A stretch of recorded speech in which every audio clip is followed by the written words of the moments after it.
whatever the relationship was to that particular person, it can vary. Whether it's the death of a parent, grandparent, the death of a sibling, it can be different. It doesn't really mean that you don't grieve as much, but it's different.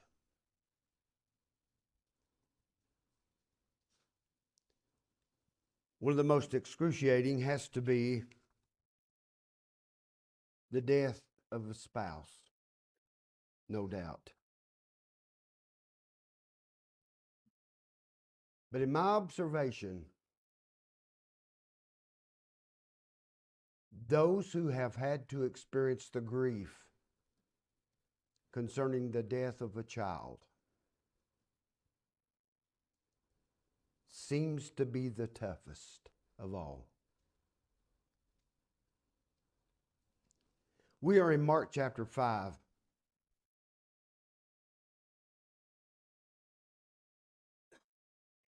A heartbroken, devastated father comes to Jesus. He has a daughter who is dying. When the story opens, she's still alive.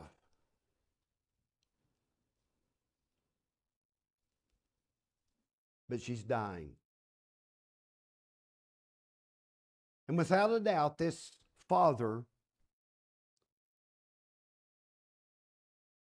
had spared no cost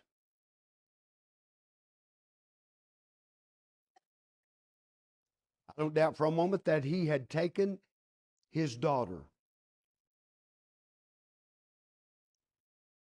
to anyone and everyone he heard of that was good in the practice of medicine. Now, in Jesus' day, they didn't have all the resources that we have.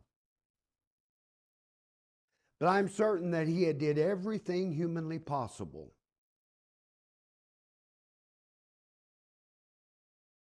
but it was to no avail.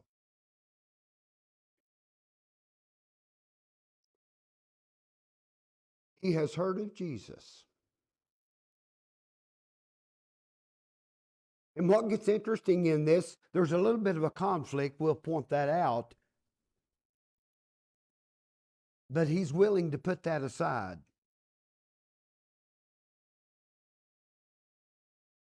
Because the bigger thing to him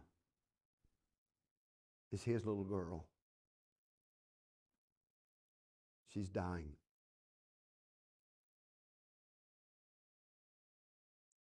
This man is one of the most beautiful pictures of someone with mountain moving faith. It's tremendous. First, note with me the display of his faith. And there's a couple of ways we can see it. First of all, in his approach when he came to Jesus, the way he came. It's interesting. Mark 5, verse 22. And behold, there cometh one of the rulers of the synagogue, Jairus by name. And when he saw him being Jesus, he fell at his feet. Now, here's a little bit of a conflict we talked about.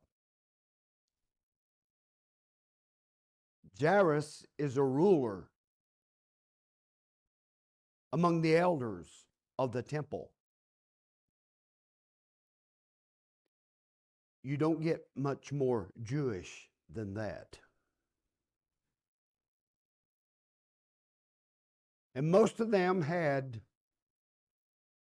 a very negative opinion of Jesus.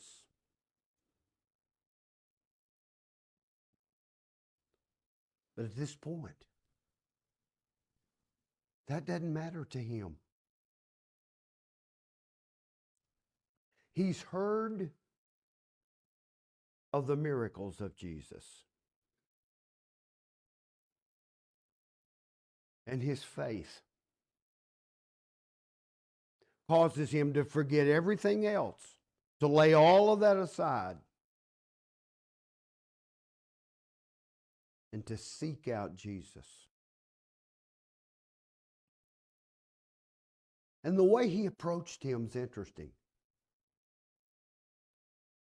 It says when he saw Jesus, he fell at his feet, broken.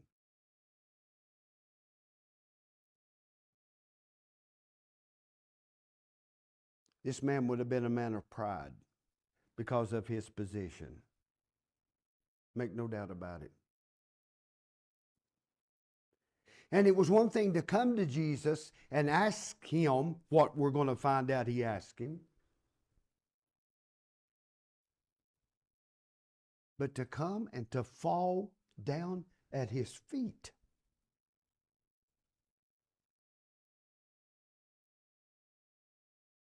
His approach. By the way, that's a good example for us. When we come to Jesus, come with humility. Come with humbleness. Come with brokenness. That's a good way to come to Jesus. He offers a good example. Second, his appeal. Again, verse 22, when Jairus saw Jesus, he fell at his feet and he besought him greatly, saying, "My little daughter lieth at the point of death. I pray thee, come and lay thy hands on her, that she may be healed, and she shall live." Strong word. He besought Jesus. It's a little hard for us to understand. Let me give it to you in a way that will be a little bit more meaningful. He begged. He's bent down at the face of Jesus, at his feet, and he's begging. He's begging.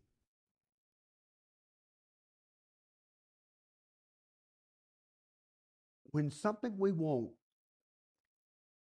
becomes so important, and we have an ideal that someone may help us, we're willing to put everything else aside. His position in the temple, at this point, it means nothing. The bigger thing for him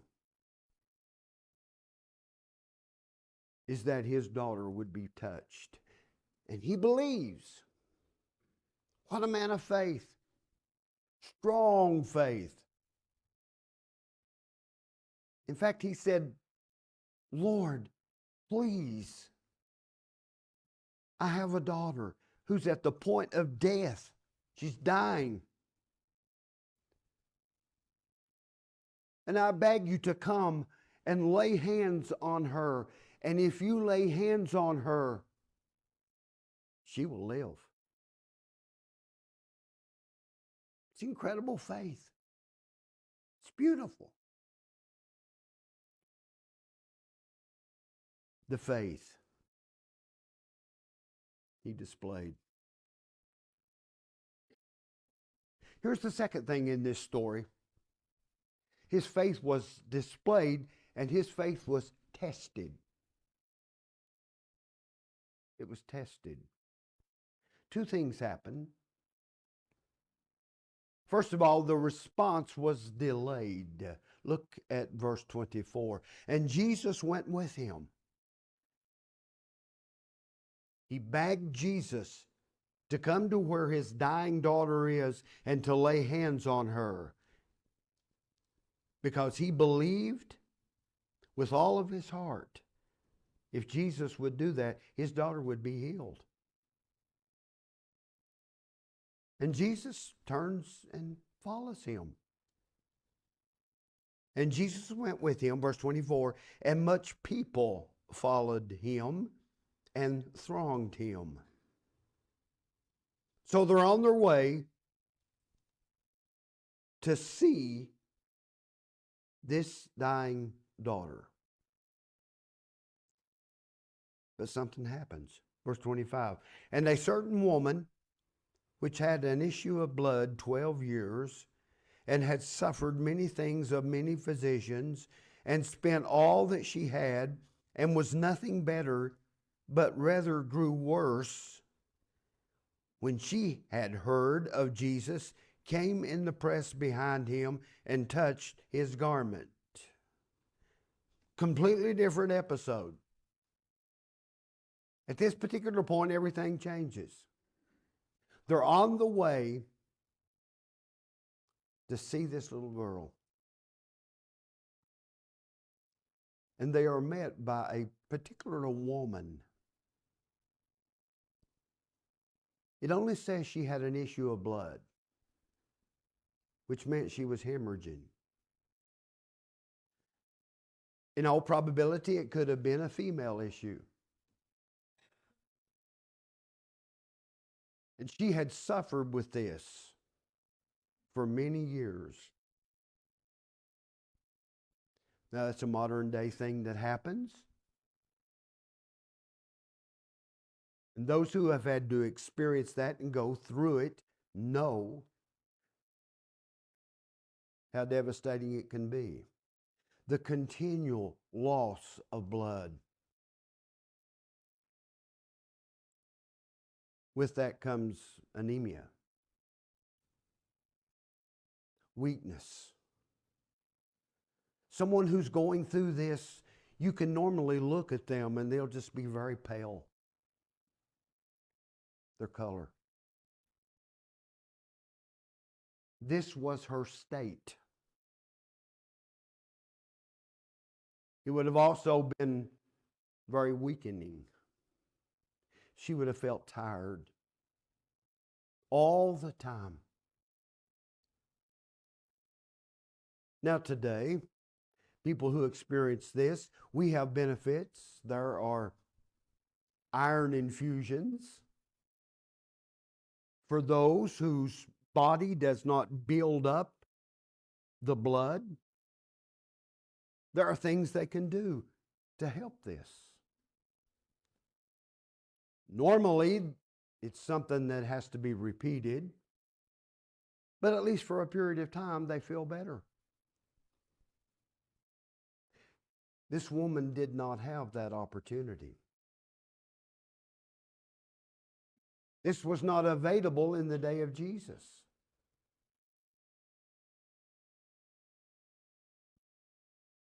We talked about the faith of this father.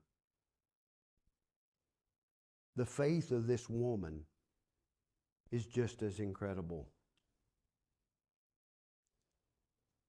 When she heard of Jesus, she came in the press behind and touched his garment. Verse 27. For she said, if I may touch but his clothes, I shall be whole. Fascinating. And straightway, the fountain of her blood was dried up, and she felt in her body that she was healed of the plague.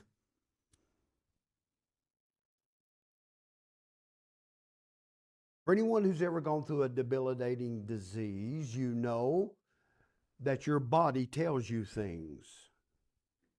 Even doctors will tell you that. Your body will send you signals. Listen to it. If you've had a surgery, a back surgery, something like that, your doctor says, don't lift over so much. If you do, your body will tell you. This woman, when she touched Jesus' clothes, she felt immediately. Her body told her something. She felt healed. It wasn't a process. It wasn't going into a facility and getting a line and getting iron or whatever, or giving her more units of blood. No, she felt it immediately. She felt healed. She knew it. Her body told her that. That fountain of blood was dried up. Now keep in mind, let's not get away from the first part. The ruler of the synagogue is still there. And perhaps, I don't know, there may have been a bigger concern for him. Perhaps he may be thinking, this is great, but were we not going somewhere?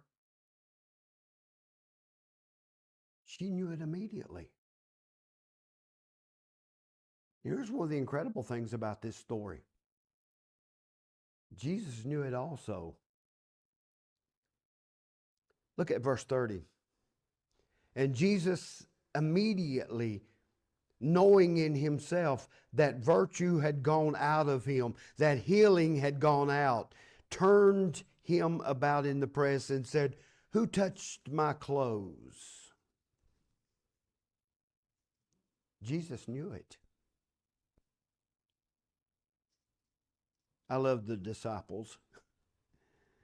And his disciples said unto him, "Thou seest the multitude thronging thee, and sayest thou, Who touched me?"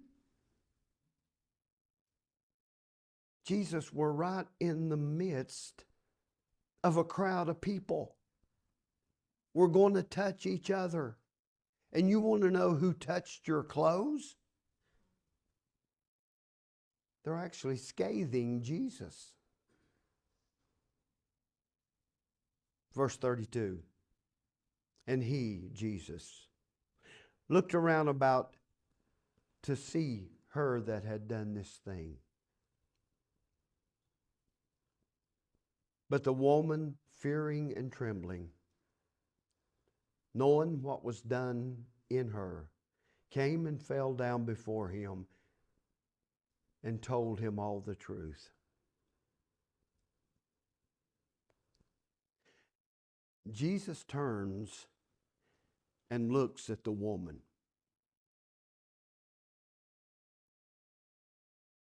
Because he is God. He knows everything that's happened. He turns and looks at the woman. He knows that she was the one that touched him. She probably is very anxious at this point. For one thing, in her condition, with the loss of blood, she was not expected to never go out in public. She had to go get something to eat. She had, to be out in public, but she must stay away from people. Social distancing, I guess. She must stay away from people. That's what I'm doing today because I have a horrible cold, so don't think anything about it. She was not allowed to go to the temple. That was the law.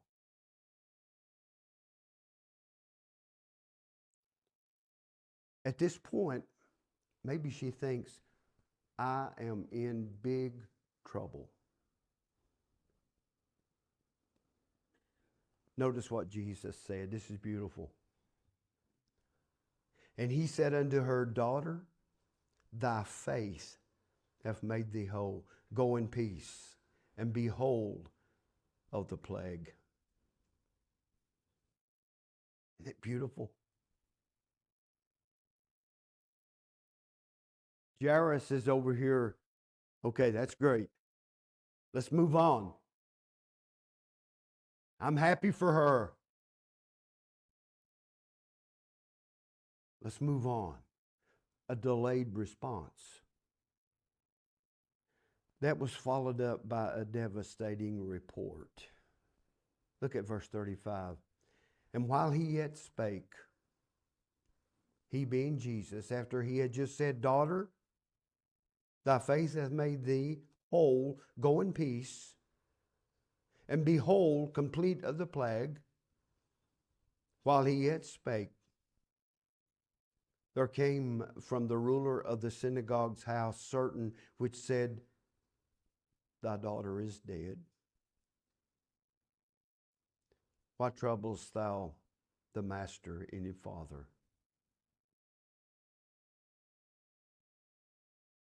It had to be tough on the person that had to bring this news. Don't you imagine? Your daughter passed.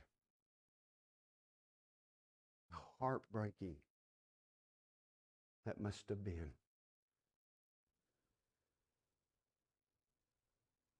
Peter addresses this, and it's good for us. 1 Peter 1 verse 6, wherein ye greatly rejoice, though now for a season, if need be, ye are in heaviness through manifold, which means many temptations, that the trial of your faith, being much more precious than of gold that perisheth, though it be tried with fire, might be found unto the praise and honor and glory at the appearing of Jesus Christ. This leader of the temple had tremendous faith. His faith is now tested. By the way, does Jesus do that? Make no doubt about it. The Bible is clear that Jesus never tempts anyone to sin. Never. Never. If you are tempted, child of God, to sin, that does not come from Jesus. That comes from Satan. He does not tempt. He cannot be tempted, and he does not tempt. But does he test? He certainly does. He does. I was watching with my wife one of the older broadcasts of Dr. Stanley, and he actually talked about that this morning. There are times that God will see how real our faith is. And sometimes that can only be saw through a test. Master, if you will come and but lay hands on my daughter, she will be healed.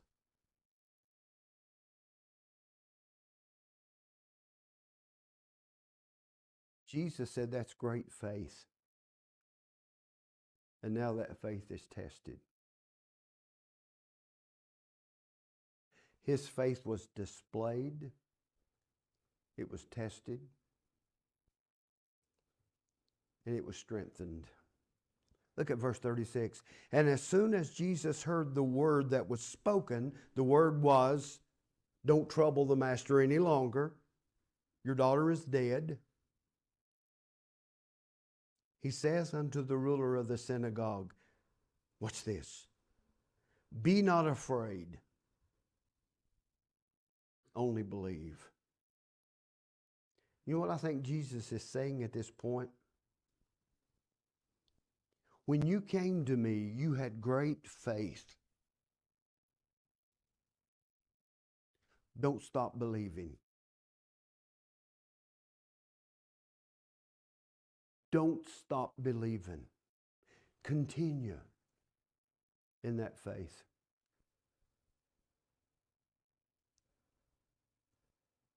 That had to strengthen that broken father. Because you see, Jesus knew what he was going to do.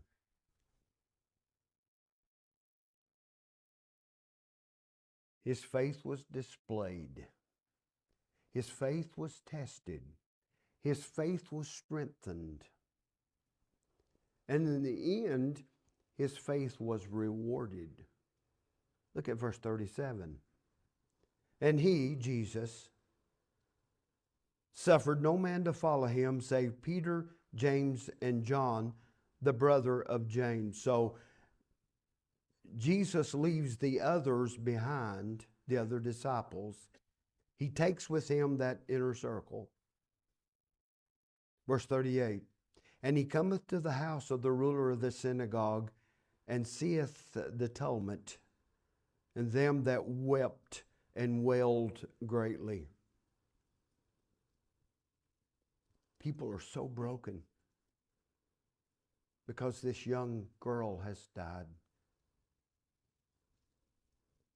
And when he was come in, he being Jesus, he says unto them, why make ye this ado and weep? The damsel is not dead, but sleepeth. Why are you all crying? Why are you so upset?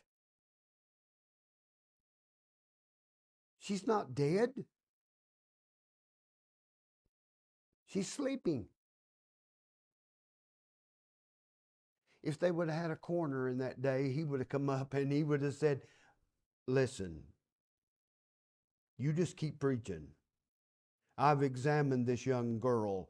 She's dead. There's no pulse.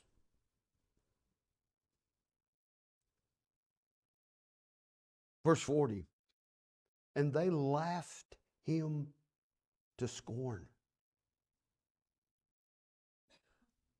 But when he had put them all out, he taketh the father and the mother of the damsel, and them that were with him, and entered into where the damsel was lying. And he took the damsel by the hand, and said unto her, Talitha cum, which is being interpreted, Damsel, I say unto thee, arise. And straightway the damsel arose and walked, for she was of the age of 12 years. And they were astonished with a great astonishment. If I'd have been Jesus, it shows you how much I'm not like him. Those that mocked him when he said, she is not dead, she's sleeping, I would have got her by the hand and I'd have paraded her right out there and say, look, guys, look. That wasn't Jesus' style. That would have been mine. Look, I told you.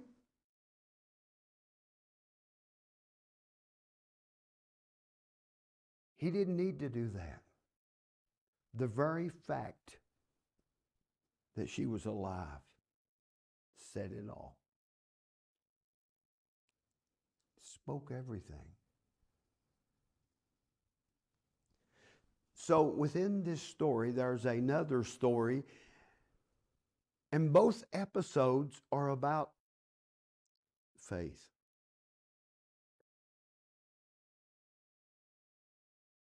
I think my faith has grown down through the years as I have gotten older.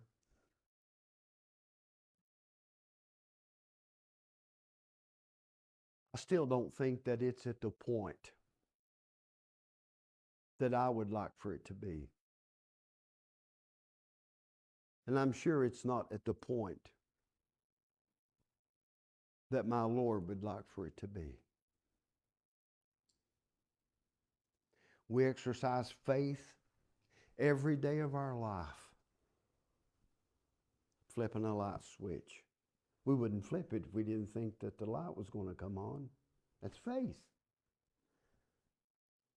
We go out and get in our vehicle and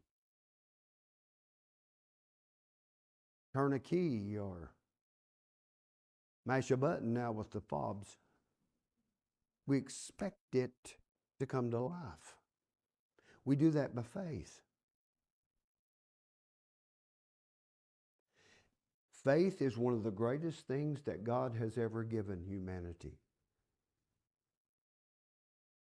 And if we can learn from any point lessons from these two stories, it would be we want that mountain moving faith. We want it. Let's bow our heads together.